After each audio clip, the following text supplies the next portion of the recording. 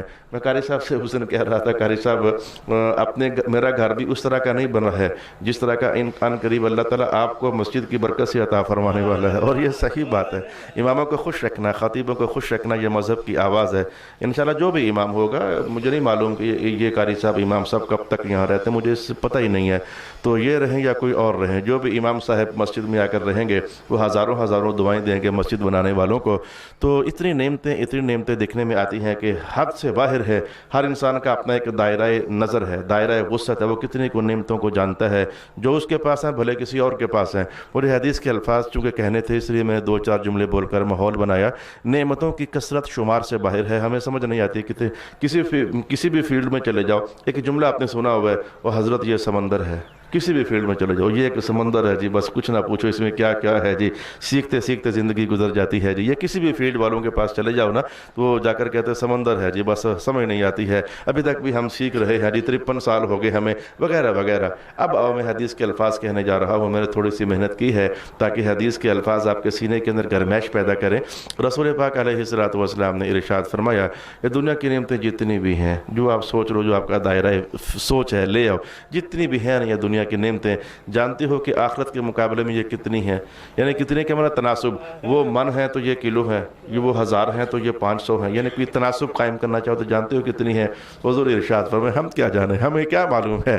میرے حضور کی نظر عنایت میں دنیا کی بھی ساری نعمتیں موجود ہیں، آخرت کی بھی ساری نعمتیں موجود ہیں۔ حضور نے تناسب قائم کیا، کہا ایک بندہ تھا دریا کے کنارے چل رہا تھا، تو اس کا دل آیا کہ میں دریا میں اپنی انگلی ڈبو دوں، اس نے انگلی ڈبو دی، تو حضور نے فرمایا جو انگلی کے ساتھ چاروں طرف پانی لگ گیا ہے، دنیا صرف اتنی ہے، باقی سارا دریا آخرت ہے۔ اللہ اکبر، اللہ اکبر، یقین جان لیجئے میرے بھائیوں، میرے حضور نے سمجھانے کا حق ادا کر دیا ہے، انتہا تک پہنچا دیا ہے، یہ بتانے کے لیے کہ اللہ کے پاس کیا ہے۔ قرآن بھی تو یہی کہتا ہے، وَمَا عِندَ اللَّهِ خَيْرٌ وَأَبْقَىٰ، جو اللہ کے پاس ہے وہ بہتر بھی ہے اور ہمیشہ رہنے والا بھی ہے۔ میرے دیکھو یہ کتنے، آج میں نے یہ ویسٹ کوٹ پہنا، تو میں جب پہن رہا تھا تو میں نے دیکھا کہ اس کو تھوڑی سی سلوٹ پڑی ہوئی ہے، میں نے استری نہیں کی، کوئی اتنا میں کوئی نازک مزاج نہیں ہوں، لیکن میں نے کہا دیکھو سلوٹ پڑ گئی، یہاں داغ لگ گیا، بٹن ٹوٹ گیا، ٹوٹتے رہتے ہیں، پرانا ہو گیا، 2 سال کے بعد ویسٹ کوٹ اتار دی، 3 سال کے بعد کپڑے اپنی تبدیل کر لیے، کسی کو دے دو جی، جوتے ٹوٹ گئے، سارا کچھ ہے نا۔ لیکن یہ کتنے مزے کی بات ہے، جنت میں جو کپڑے بھی ہوں گے، چسکے کے لیے، ذوق کے لیے چین کرنا چاہو تو کالو کبھی انہوں نے پرانا ہی نہیں ہونا ہے۔ جنت میں جو کپڑے ہوں گے اس کا بٹن ہی نہیں ٹوٹنا ہے، عجیب بات نہیں ہے؟ جنت میں جو جوتے ہوں گے کبھی اس نے بوسیدہ ہی نہیں ہونا ہے۔ اور عجیب، میں ایک بار آپ کو پالشڈ جوتے مل گئے، میں اللہ کی قسم اٹھا کر کہہ رہا ہوں کہ کبھی اس کی پالش ہی خراب نہیں ہونی ہے، کبھی اس پر ڈسٹ نہیں جمنی ہے۔ آپ کو یہ نہیں کہنا پڑے گا کہ او بھائی حور و غلمان ذرا اس کو برش مار دو، میں نے کہیں باہر کام کے لیے جانا ہے، وہ ہر وقت چمک رہے ہوں گے۔ یہ ایک شے کی بات کر رہا ہوں، جنت میں آپ نے کھانا کھانا ہے تو آپ کو سن کر یقین نہیں آئے گا برتن گندے نہیں ہونے ہیں۔ یار یہ کیسے ہو سکتا ہے، یہ کیسے ہو سکتا ہے کہ برتن گندے نہیں ہونے ہیں؟ وہ خواتین رات کو مہمان آ گئے تو پھر صبح دھوئے، تو سویرے آپ کچن میں گئے تو یہ کیا گند ڈالا ہوا ہے، وہاں یہ نہیں ہونا ہے۔ ہر وقت 1000 بندہ کھانا کھائے گا تو کھانا کے آخری والا کھانے کے بعد سب کچھ فنش ہو چکا ہوگا، سب کچھ غائب ہو چکا ہوگا، اور بالکل آپ کے گھر چمک رہے ہوں گے۔ جنت میں جھاڑو نہیں ہے، اس لیے کہ جھاڑو کی ضرورت نہیں ہے۔ اللہ اکبر، آپ کہہ رہے ہو جنت میں سب کچھ ہے جنت میں سب کچھ ہے، لیکن عجیب نہیں ہے کہ جنت میں سوئی دھاگا نہیں ہے، اور بھائی سوئی دھاگے کی ضرورت ہی نہیں ہے، اور بٹن ٹوٹے گا تو سوئی دھاگا استعمال کرنا پڑے گا نا۔ میں اگر جنت میں اتر جاؤں تو یقین جانو دل بڑا ہلچل میں آتا ہے، بڑا بے قراری میں آتا ہے کہ اللہ پاک نے یہ ہم غریبوں کے لیے تیار کر رکھا ہے، ہم غریبوں کے لیے جن کی کوئی اوقات ہی نہیں ہے، جن کی کوئی وقت ہی نہیں ہے، تو وہ اللہ پاک نے۔ ابھی دیکھو میں ابھی 47 سال میری عمر اللہ نے نصیب کر دی، میرے کان کم سننے بجنے لگ گئی ہے، میں چھوٹی سی مشین لگائی ہوئی ہے، لیکن جنت میں لاکھوں سال جیو گے، نہ کبھی دانت ٹوٹنا ہے، نہ کبھی نظر کمزور ہونی ہے، نہ کبھی میں کہتا ہوں کہ جوڑے میں درد ہونا ہے، نہ کسی بندے نے کہنا ہے، نہ کہ میں بطور چسکا جملہ ہے، نہ کسی بابے نے یہ کہنا میرے گوڑے میں درد ہو گیا، اس لیے کہ وہاں بابا بننا ہی نہیں ہے وہ جب رہو گے جنت میں جوان ہی جوان جوان ہی جوان. وہاں صرف یہی نہیں کہ چیزوں کو بقا ہے، چیزوں کی کیفیات کو بھی بقا ہے. یعنی ایک جوان کر کے اللہ نے جنت میں داخل کر دیا تو اس نے ہمیشہ جوان ہی رہنا ہے. وہاں پٹھان کا زبان ایک ہوتا ہے والی بات سچی آنے والی ہے. 100 سال کے بعد بھی تم 30 سال کے لوگوں کے، جنت میں جانے کے بعد 1000 سال کے بعد بھی تم 30 سال کے لوگوں کے، تم وہاں 1,00,000 سال کے بعد بھی 30 سال لگو گے. یہ پٹھان کا زبان ایک ہوتا ہے جو لطیفہ آپ نے سنا ہوا ہے. تو جنت کا اندر کا انداز میرے جان کچھ ایسا ہے. حالات بڑا کھا رہے ہیں، میں واپس آتا ہوں. انشاءاللہ جنت کی کہانیاں کئی بار ہم نے جانی ہوئی ہیں، کئی بار ہم نے سنی ہوئی ہے. یہ جنت میں وہ جو پانی کا ڈرین ہوتا ہے غسل کرنے کے بعد، کوئی نالی نہیں ہے، کوئی کچھ نہیں ہے، وہ اس لیے کہ وہاں گاندھی نہیں ہے. اور میں کیا بتاؤں کہ جنت میں کیا کچھ ہے جو کہ نہیں ہے. ہر منفی چیز جو انسان کی نظر کو اچھی نہیں لگتی ہے وہ جنت میں نہیں ہے. ہر خیر والی شے، ہر رحمت والی شے، ہر راحت والی شے، ہر آسائش والی شے، ہر عطا والی شے، ہر کرم والی شے. یہ لفظ کم پڑھ رہے، میں کیا کروں، معاملہ اس سے بھی زیادہ ہے. کہاں دریا کے اندر ڈوبنے والی انگلی کے ساتھ پانی کا لگنا، اور کہاں پورا دریا کہاں سے لے کر کہاں تک، کب سے لے کر کب تک چل رہا ہے. وہ جس نے کہا، اس لیے تو کہا رحمت دا دریا الہی. آج آپ کو حدیث میں میاں صاحب کا کلام سمجھنا چاہیے. میاں صاحب کا کلام سن کر چسکے لگاتے ہو، لیکن اس کی حقیقت تو سمجھو. رحمت دا دریا الہی ہر دم وگدا تیرا. تو یہ دریا جو ہے، یہ حدیث کے الفاظ ہیں. وہ جو آخرت کی نعمتیں وہ دریاؤں کی طرح ہے، وہ کبھی ختم نہیں ہوتی، سمٹنے میں نہیں آتی. چلو بس یار واپس آتے ہیں، بغیر کس کا دل کرتا ہے جنت میں جانے کے بعد واپس آنے کو. ابھی تو فکر ہی فکر میں ہم گئے، سوچ ہی سوچ میں گئے، باتوں ہی باتوں میں گئے. مولا کائنات نے کہا وما عند اللہ خیر وابقى للذین آمنوا، پر ہے ایمان والوں کے لیے. ایمان سلامت رکھنا. یہ آج کل جب بہت سے لوگ مرے تو خبریں چلتی رہتی ہیں، تو بہت سارے یہ جو سٹارز ہوتے ہیں یہ بھی مرے، یعنی فلموں میں کام کرنے والے. تو جو کافر تھے اور اس حالت میں مرے، کبھی کانوں سے خبر گھوم جائے کہ ہمارے پڑوس میں ہندوستان، تو میں فوراً کہتا ہوں بس اتنی سی بات ان غریبوں کی. چند سال کی اچھل کود تھی، چند سال کے چسکے تھے، شرارتیں تھیں، اب ہمیشہ کے لیے دوزخ ہو گئی ان کے لیے. یہ کتنی خطرناک بات ہے، کتنی خطرناک بات ہے. چند دنوں کے رونق میلے، رون ناچ گان، گھومنا شومنا کر اب ہمیشہ کی دوزخ لے کر چلے گئے. اللہ کا شکر ہے کہ یہاں ٹوٹے پھوٹے ہم رہ رہے ہیں. حالات کے دھکوں نے ہمیں پریشان کر کے رکھا ہوا ہے، لیکن قرآن نے کہا للذین آمنوا، ایمان بچا کر آ جانا. جنت اللہ نے تمہارے لیے ہی تو رکھی ہوئی ہے. ایمان بچا کر کے تو آ جانا، یہ جنت تمہارے ہی لیے تو رکھی ہوئی ہے. اعدت للمتقین، جنت اتنی بڑی ہم نے متقین کے لیے تیار کر کے رکھی ہوئی ہے. اللہ کا شکر ادا کیا کرو. کہیں سجدے کے لیے سر رکھا جاتا ہے، اللہ کا شکر ادا کیا کرو. صبح 2 لفظ تلاوت کے نصیب ہو جاتے ہیں، اللہ کا شکر ادا کیا کرو. کہیں دن بھر میں سرکار مدینہ یاد آ جاتے ہیں، اللہ کا شکر ادا کیا کرو. کہیں ذکر کے لیے زبان میں حرکت پیدا ہو جاتی ہے، یا اللہ کی یاد سے دماغ کے اندر محبت کی گرمی پیدا ہو جاتی ہے، اللہ کا شکر ادا کیا کرو. یہ بہت بڑی نعمتیں ہیں، یہ بہت بڑی نعمتیں ہیں، اور یہ بہت بڑی نعمتیں ہیں. اب آ جائیں یار ہم چلے آگے. والذین یجتنبون الکبائر، جو لوگ گناہ کبیرہ سے بچنے والے ہیں اور فحش کاموں سے بچنے والے ہیں. یہاں تک میں رکنا چاہتا تھا. میرا دل تھا کہ آج میں کچھ ماحول میں چلنے والے گناہ ہیں، کبیرہ ہیں، ہمیں احساس نہیں ہے کہ یہ کبیرہ ہیں. میں ذرا آپ کی نظروں سے گزارنا چاہتا تھا، دستک دینا چاہتا تھا، آپ کو بتانا چاہتا تھا کہ کس کس کو داغ لگا ہوا ہے. اور میں اپنے آپ کو بھی اسی آئینے میں دیکھنا چاہتا ہوں کہ مجھ میں کہاں کہاں داغ لگا ہوا ہے. کچھ گناہ ہیں کبیرہ ہیں، لیکن ہم محسوس نہیں کرتے، لگے ہوئے ہیں، اس میں کلا بازیاں کھا رہے ہیں. کبیرہ گناہ کرنے والے کا سب سے خطرناک عنوان یہ ہوتا ہے موت کے وقت کلمہ نصیب نہ ہو. یہ خطرہ اس کے اوپر باقی رہتا ہے. سرکار دو عالم علیہ الصلوۃ والسلام نتائج سامنے رکھا کرتے تھے کہ یہ راستہ چلو گے تو نتیجہ یہ ہے، فیصلہ کر لو کدھر چلنا ہے. یہ راستہ چلو گے تو نتیجہ یہ ہے. اس لیے تو حضور کو مبشرن و نذیرن کہا جاتا ہے. حضور نے خیر کے سارے نتیجے بھی سامنے کر دیے، شر چلنے پر کے بھی سارے نتیجے سامنے کر دیے. اس لیے حضور کو بشیرن و نذیرہ کہا جاتا ہے. تو میں کہا کہ یہ گناہ کبیرہ کا خطرناک نتیجہ ہے. ایک خطرناک نتیجہ یہ ہے گناہ کبیرہ کا، بندہ توفیق خیر سے محروم ہو جاتا ہے. اچھے کام اس کی نگاہوں کے سامنے ہوتے ہیں، وہ کر نہیں سک رہا ہوتا. آ رہے ہیں کر رہے ہیں آ رہے ہیں کر رہے ہیں آ رہے ہیں کر رہے ہیں، لیکن وہ عمل خیر سے محروم ہو جاتا ہے گناہ کبیرہ کرنے والے کو۔ آپ نے دیکھا ہوگا شراب پینے والا گناہ کبیرہ کرتا ہے، میں گننا چاہتا ہوں آپ کے سامنے، آج صرف گننا چاہتا ہوں، ویسے اس پر پوری پوری بکس ہیں، ہر کبیرہ گناہ اور ہر اس کبیرہ گناہ پر کتنی کتنی حدیثیں ہیں، ہر کبیرہ گناہ وہاں کتنی کتنی آیتیں ہیں، وہ تو ایک بہت ہی تفصیلی عنوان ہو گیا، لیکن آج میں آپ کو بتا کبیرہ گناہ سے بچنے کا ایک میٹھا سا نتیجہ یہ بیان کیا رب کائنات نے، ان تجتنبوا الکبائر ما تنہون عنہ نکفر عنکم سیئاتکم، اگر تم کہیں کبیرہ گناہوں سے بچتے رہو نا تو تم سے چھوٹے گناہ ہو جاتے ہیں، یہ تو ہم ویسے ہی معاف کر دیں گے تمہیں۔ یہ قرآن پاک کا بیان ہے، یہ چھوٹی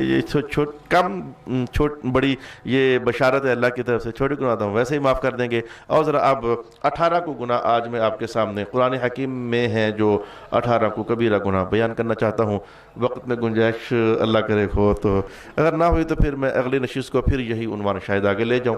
جب ایک بات توجہ سے آپ کی توجہ دلانا چاہ جو رہا ہوں، ہم جب سرکار کے قرآن کے سامنے آتے ہیں، محراب اور منبر کے سامنے آتے ہیں، تو یہی تو ہوتا ہے کہ یا اللہ تعالیٰ ہم ٹھیک ہو جائیں، ہم سیدھے ہو جائیں، یہ 2 رکعتیں پڑھنا مطلوب ہوتا ہے، لیکن جمعے والے دن صرف 2 رکعتیں پڑھنا مطلوب نہیں ہوتا، حضور کی باتیں سننا بھی مطلوب ہوتا ہے، تبھی تو 7 دنوں کے اندر ایک دن رکھا گیا کہ آج خطبہ بھی ہوگا، آج تقریر بھی ہوگی، فرض پاویں 4 دے 2 کر دو آج، ویسے ظہر میں 4 رکعتیں پڑھتے ہو نا، فرض بھلے 4 کے 2 کر دو آج، لیکن آج تقریر ہونی چاہیے، آج رسول اللہ کے فرمان عالی شان جو ہیں وہ سماعتوں سے گزرنے چاہیے، آج تمہیں ذرا 2 اذانیں ہوں گی، آج ذرا بار وقت آؤ، 2 اذانوں کے درمیان کا جو وقت ہے ادھر آ کر گزارو، یہ دیکھو نا یہ اللہ کی طرف سے اہتمامات ہوئے جو، تو میں انشاءاللہ تعالی جو ہو گیا سو ہو گیا، مجھے نہیں لگ رہا کہ وہ سارا جو آج میں ٹارگٹ میں لے کر آیا تھا کہہ پاؤں گا، 2-4 دیکھ لیتے ہیں، وقت اتنا تنگ رہ گیا کہ میں قرآن پاک میں جو 18 کبیرہ گناہ بیان ہوئے ہیں شاید ہیں اس سے زیادہ، لیکن آج کی نشست میں دل تھا کہ 18 کو یہ کہہ دوں، کچھ 70-80 میں آپ کو دوسرے کہہ دوں جو حدیث پاک میں آئے ہوئے ہیں۔ تو ویسے تو الکبائر کے نام سے کتب ہیں، کبیرہ گناہ الکبائر کے نام سے، جس کے اندر علامہ ذہبی جیسے بندوں نے 100 سے بھی زیادہ کبیرہ گناہوں کو بیان کیا، ہر ایک پر حدیثیں بیان کی، ہر ایک پر قرآن پاک کی آیات جو بنتی ہیں بیان کی۔ تو چلیں اس بار نہ بھی ہوا تو اگلی بار پھر یہی عنوان آگے چلے گا، صرف نامینیٹ کریں گے، ہم نام پڑھیں گے، سبجیکٹ کون کون سے گناہ ہیں جو گناہ کبیرہ ہیں، ان کے وبال بچنے سے نتائج وہ سارے نہیں ہو سکیں گے، وہ پھر بہت مہینوں پر پھیلنے والا عنوان ہوتا ہے، کبھی اللہ نے توفیق سے نوازا اس سے بھی دیکھ لیں گے۔ تو آئیں مذرا جو قرآن پاک کے اندر بیان ہوئے، سب سے بڑی بات اللہ کا شکر ادا کرتے ہیں، شرک کرنا اس سے بڑا گناہ کبیرہ اور نہیں ہو سکتا ہے، شرک کرنا، ہم مشرک نہیں ہے، ہمارا اللہ ایک ہی ہے الحمدللہ، اللہ اپنی الوہیت میں وحدہ لا شریک ہے، سرکار مدینہ ہمارا سب کچھ ہے، لیکن بعد از خدا بزرگ تو یہ قصہ مختصر، ہم الحمدللہ اپنے نبی پاک کے معجزات، ان کی شانیں، ان کو دی ہوئی اللہ کی قدرت کے فیوزات اور برکات دیکھ کر، بھلے چاند پر بھی قدرت ہے، سورج پر بھی قدرت ہے، شرق و غرب حضور کے دست قدرت میں ہے، سب کچھ ہے، لیکن پھر بھی ہم کہتے ہیں کہ حضور سب کچھ ہے لیکن اللہ نہیں ہے، اللہ ہمارا ایک ہی ہے، رسول اللہ اللہ کے انتہائی مقرب ترین محبوب ترین، اس سے بڑھ کر بھی لفظ ہو تو ہم بولنے کے لیے تیار ہیں، وہ جس سے پتہ نہیں اللہ نے کس کے منہ سے نکلوایا، بڑا اچھا نکلوایا، بعد از خدا بزرگ تو قصہ مختصر، گل ختم بھائی، اللہ کے بعد اگر کوئی ہے ہستی تو سرکار دو عالم علیہ الصلوۃ والسلام کی پاک ہستی ہے۔ وآخر دعوانا الحمدللہ رب العالمین۔